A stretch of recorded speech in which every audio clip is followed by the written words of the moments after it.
Hi friends, good morning. నా పేరు శ్రీకాంత్. మనం ప్రీవియస్ క్లాస్లో హోమ్లో ఎడిట్ క్వరీస్ గురించి తెలుసుకున్నాము. మనం ఇప్పుడు ఈ క్లాస్లో వచ్చేసి మనం స్టాక్డ్ కాలం చార్ట్ గురించి తెలుసుకుందాం. స్టాక్డ్ కాలం చార్ట్ అంటే ఫస్ట్ మనం ఏం చేద్దామంటే గెట్ డేటా కావాలంటే ఏం చేస్తాం, గెట్ డేటాకి వెళ్ళి ఎక్సెల్లోకి వెళ్ళి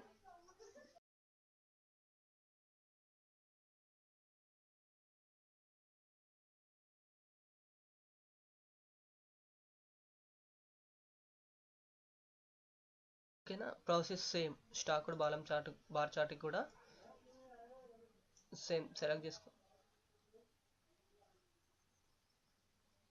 చేసుకొని డే 1, డే 2, డే 3 సేమ్ ఉంటాయి. ఇక్కడ సేమ్ ఇంతకుముందుకు మనం ఇక్కడ స్టాక్డ్ బార్ చార్ట్లో ఎలా ఎక్స్ప్లెయిన్ చేసుకున్నామో సేమ్ ఆప్షన్స్ ఇక్కడ ఉంటాయి. ఎక్స్ యాక్సిస్, వై యాక్సిస్ అన్నీ సేమ్. మనకు టెక్స్ట్ సైజ్ ఎలా ఇంక్రీజ్ చేసుకోవాలి ఎక్స్ యాక్సిస్ కానీ వై యాక్సిస్కి కానీ. ఇప్పుడు మనం ఎక్స్ యాక్సిస్ చేంజ్ చేసాం కదా, నెక్స్ట్ వై యాక్సిస్ చూడండి సేమ్. బోత్ ఆర్ సేమ్, రెండు సేమ్ ఉంటాయి. ఓకేనా, ఇక్కడ రెండు సేమ్ ఉంటాయి.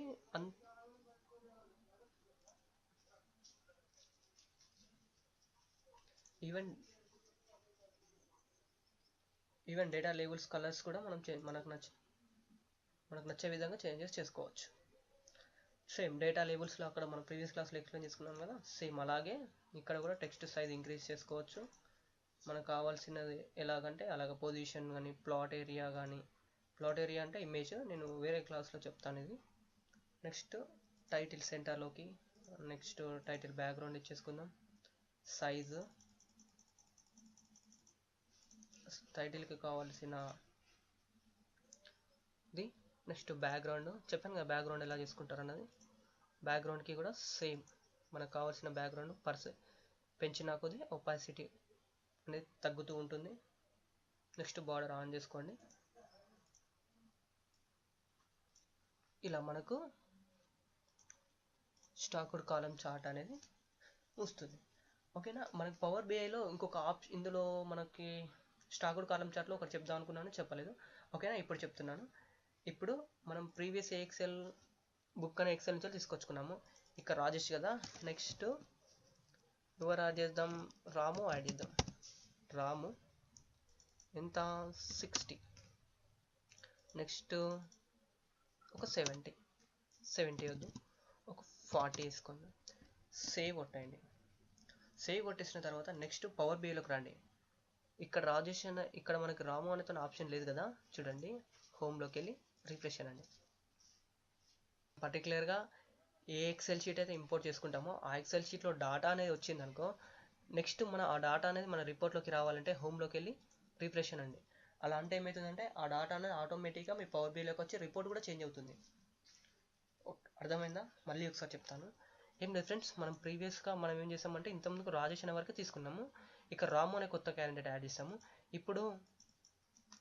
ఇప్పుడు శ్రీ అని ఒక యాడ్ చేస్తాం ఇచ్చాను. దీనికి ఏం డేటా ఇవ్వలేదు, కంట్రోల్ సేవ్ కొట్టాను. సేవ్ కొట్టిన తర్వాత నెక్స్ట్ ఇక్కడికి వెళ్ళి హోమ్లోకి వెళ్ళి రిఫ్రెష్ అనండి. రాలేదు, నెక్స్ట్ రండి. ఏడికి వచ్చి శ్రీ ఒక డే 1 ఒక 40, కంట్రోల్ నెక్స్ట్ పవర్ బిఐలోకి రండి, హోమ్లోకి వెళ్ళండి, రిఫ్రెష్ అనండి. వచ్చింది శ్రీ అంటే డే 1 వచ్చేసింది. నెక్స్ట్ డే 2లో కావాలనుకుంటే డే 2 కూడా ఒక 50 ఇచ్చేసుకోండి, కంట్రోల్ అనండి.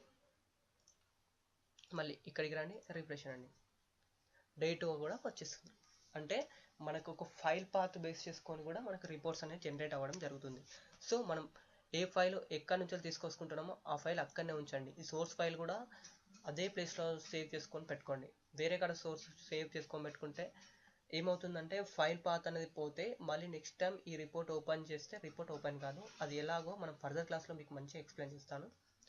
ఓకేనా ఫ్రెండ్స్, నాకు తెలిసి మీకు ఈ స్టాక్డ్ కాలం చార్ట్ గురించి అర్థమైందని నేను అనుకుంటున్నాను. నా వీడియో కనుక మీకు నచ్చినట్లయితే తప్పకుండా మన లక్ష్మీ స్కిల్స్కి సబ్స్క్రైబ్ అవ్వండి.